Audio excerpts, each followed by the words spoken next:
Numerous painters traveled to Paris in the 18th century after completing their academic training in German residence cities. Up to 40 painters are part of my PhD research to this German social history of art. The topic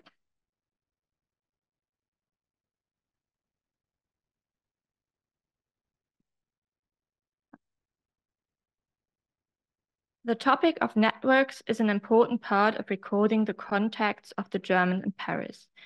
These can indicate how integrated or socially active the foreigners were abroad, which is of particular interest for analyzing the social history of German painters in Paris. Without support from home or local people, it would have been difficult for them to arrive or to integrate into the Parisian art scene. The networks of painters will be examined to understand how a temporary life in French capital as for foreign artists was possible.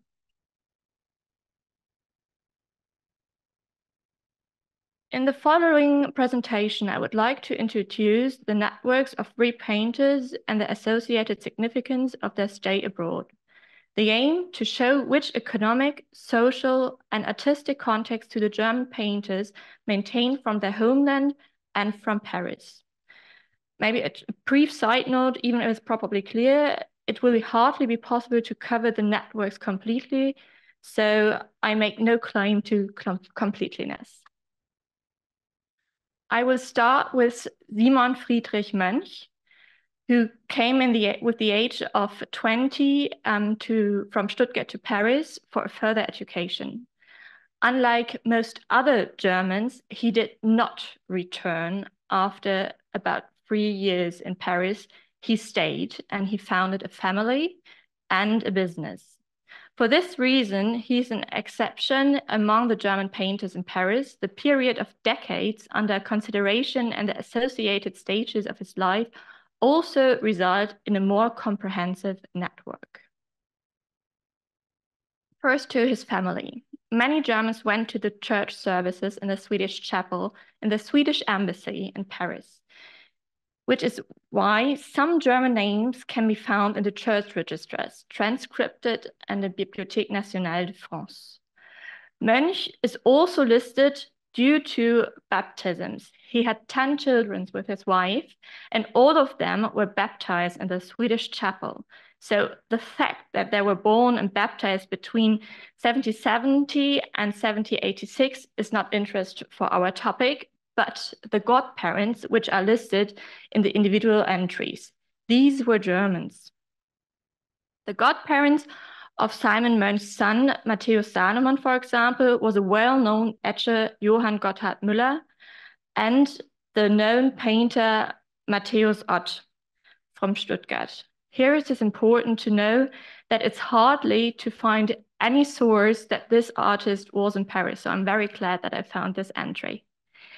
It is clear that the parents did not simply choose the godparents. They were precisely chosen German godparents who were not necessarily living in France, but it was also very important that those artists were not unknown. For example, Auguste Mathieu Ott, quote, peintre de Duc de Chartres, is the godfather of 2 sons, and also the court painter Victor Wilhelm Heidelhoff from Stuttgart is also in this list.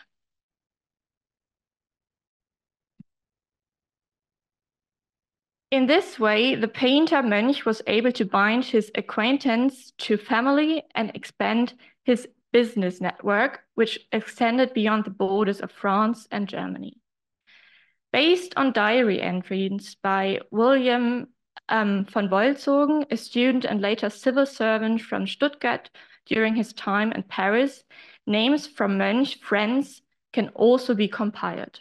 Wolzogen himself can be named here. These entries clearly show his continuing relationships with the German homeland, as he often met with other people from the Württemberg court. These include not only painters such as Nicolas Touré, also the female singer Hélène Balletti, who was trained in Stuttgart.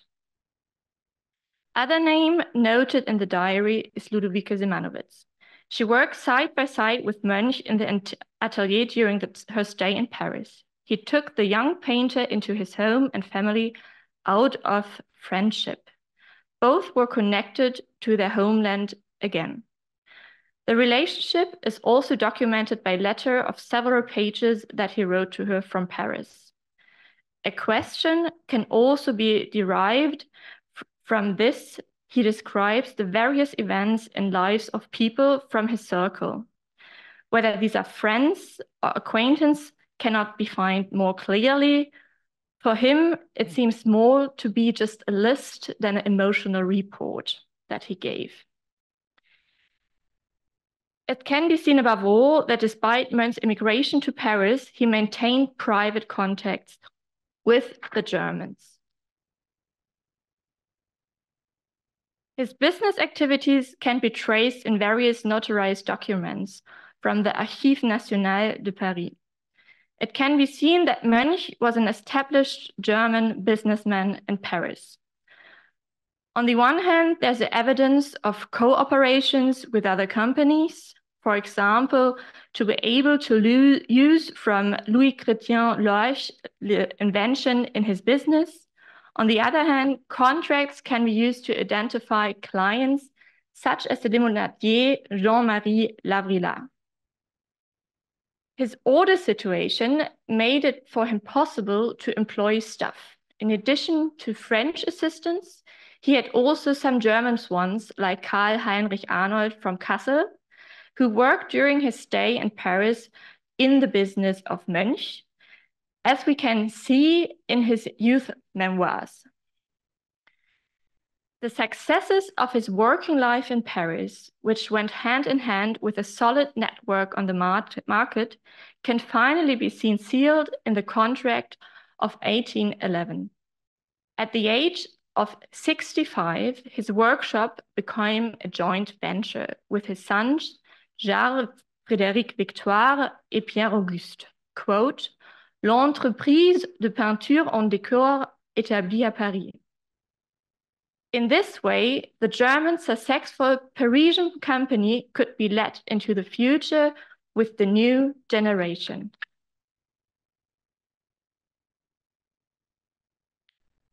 Let's turn the attention to other German painters who actually only stayed in French capital for further training and only spent there sometimes.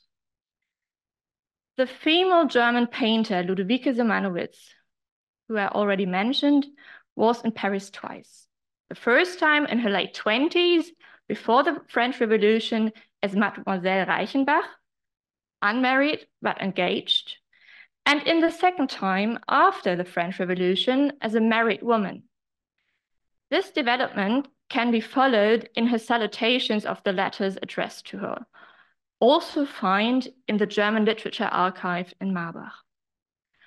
On the base of the painter's existing correspondence from her late 20s until shortly before her death, it is possible to reconstruct her network. In addition to letters from her brother, there are those ones from her uncle Johann Friedrich Reichenbach, which reveal the family stories. He sent her several pages of letters to Paris in which he tells her which brother has married whom, which aunt has died, and which uncle has remarried. But it was also him who repeatedly encouraged her in letters. He not only motivated her to continue the education, but also supported her trip to Paris, which is why he made a major contribution to her career. The family's pride in supporting a young female painter in Paris, which the uncle never got tired of, emphasizing, is particularly clearly in the letters. Quote, j'ai été bien ravie d'entendre par votre très chère dernière votre situation d'agréable et que vous pouvez votre art à un point distingué et brillant.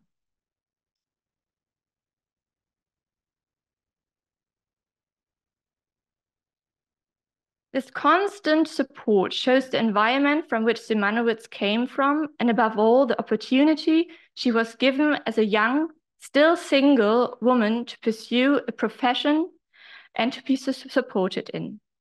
In Württemberg, it is already unusual for a daughter from middle class to be allowed to take up a training with the aim of becoming a painter.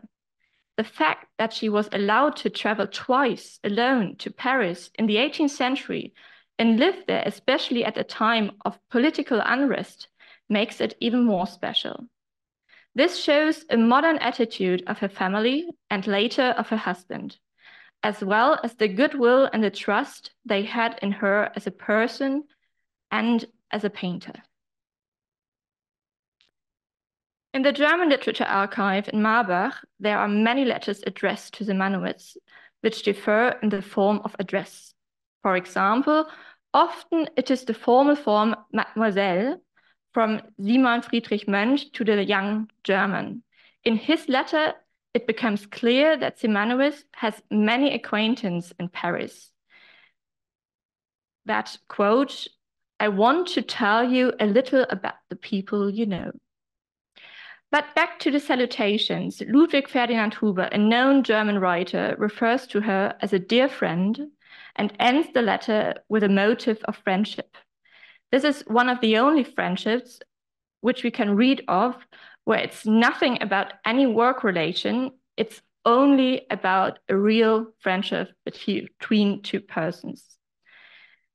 The correspondences in Marbach also show the bond that existed between the family Reichenbach, you remember that was the name which Simanowitz was born with, and the Schiller family.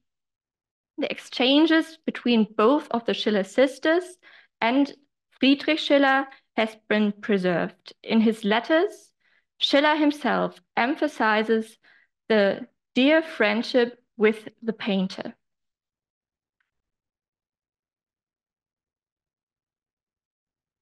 In Stuttgart, she was trained by the Frenchman Nicolas Guibal, a court painter. Even this training is unusual for a young woman. It is not the subject in which she was learned, portrait, because for women, if they were allowed to become painter, it was prioritized that they have to paint portraits or flowers. She continued her training in Paris, where she visited the atelier of Antoine Vestier, who had other female students alongside her. After her studies in Paris, Simanowitz was still in contact with the maître, who told her about his students. It is striking here that many women left the atelier after their marriage, which once again emphasizes the special nature of Simanowitz's family's support. During her studies, she also contacted with Madame de la Duchesse, to whom she showed her paintings. An important contact in her network would pay off for her. It can be assumed that this was the Duchess of Hohenheim, who visited Paris from time to time. Impressed by her talent, she paid Simanowitz 15 louis d'or, which can be categorized as a further financial support for the young German stay abroad, which must have been a great relief for her, given to the high costs of living in Paris. A very important contact, as her uncle rapidly wrote in his letter. He describes the, quote, event as a great favor from the Duchess. While still in Paris, she was reminded by her friend Christophine Reinwald, born as Schiller, that she should bring some working material with her from the capital in order to build up a supply so that she could continue her work at home to the same extent as she done in Paris. The fact that she worked there with a great intensity can also be seen in Wilhelm Bolzogen's diary entry, which reads, quote, I saw portraits of her that were very beautiful, especially this very similar portrait of Munich, Mönch is mean, quote, end. This painting is today not known. Unfortunately, Simanowitz neither signed nor dated her works, as we already heard from Plotille. Something we often find with female painters in the early modern. There are some records of her authorship in written sources, as we can see from Schiller's letter, for example, in which he orders portraits for his family members or expresses his thanks for the done work of Simanowitz.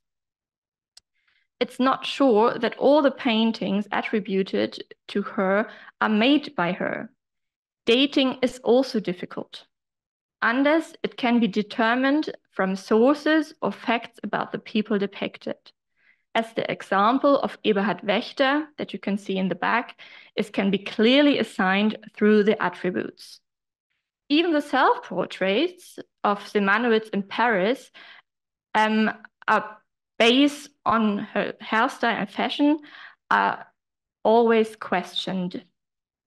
In comparison to Munch, the personal correspondence of Simanowitz, mainly private networks, make it clear that she was a social person who was appreciated, recognized, and supported around her before, during, and after the years of Paris.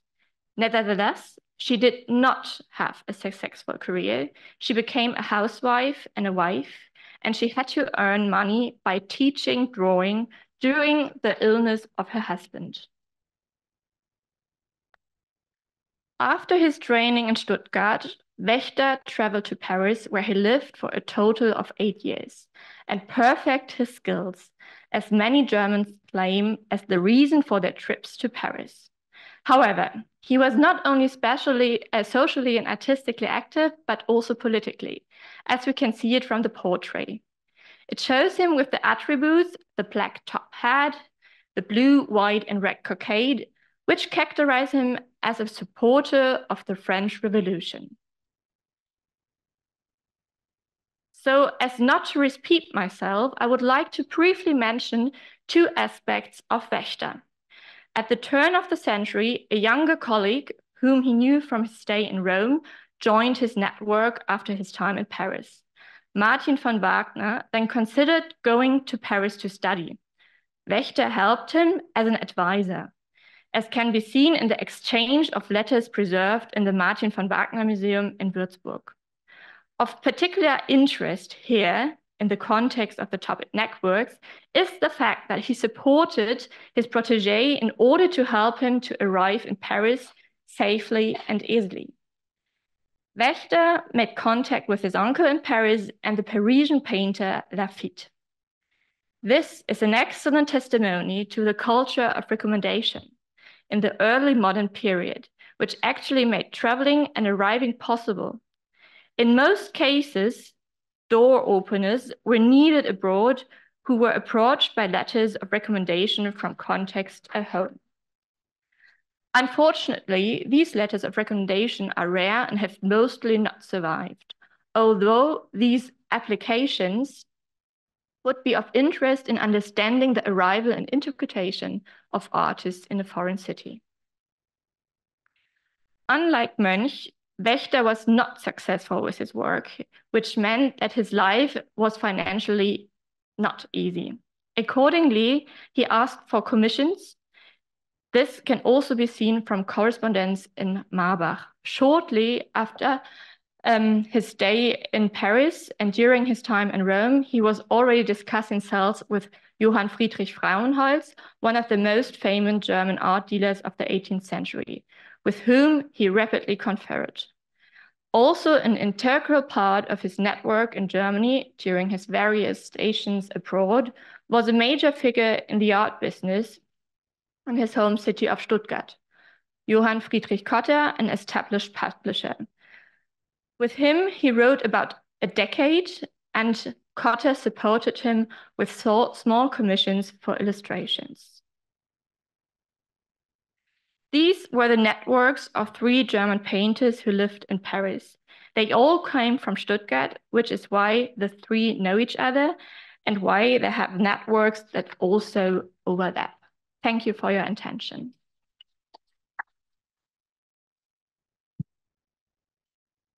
Thank you very much for your contribution. Are there any questions? Yes. Thank you. You said at the beginning of your paper that the German painters met in the Swedish church. But No, Not all, only Mönch in Heidelhof, but also the others came from all over, but not went into the church services. But my question is, why the Swedish church? Because only the Swedish one had a church service that mentioned or was connected to the German religion at that point. For Protestant. Yeah, right. And there was also the Danish embassy that had the same church service, but it was not so frequented than the Swedish one. But it's a very good question. Any more questions? I might have a question myself. Would you say, maybe you mentioned in your presentation, but would you say that Paris was a common destination for painters? Completely. Okay. So Paris and Rome, often it's the combination. First they went to Paris and afterwards to Rome. And that's also very interesting because the French court had also in Rome the Academy of France. So some of the German painters went afterwards to the Academy in Rome from France. It's very interesting. Thank you very much. You're welcome.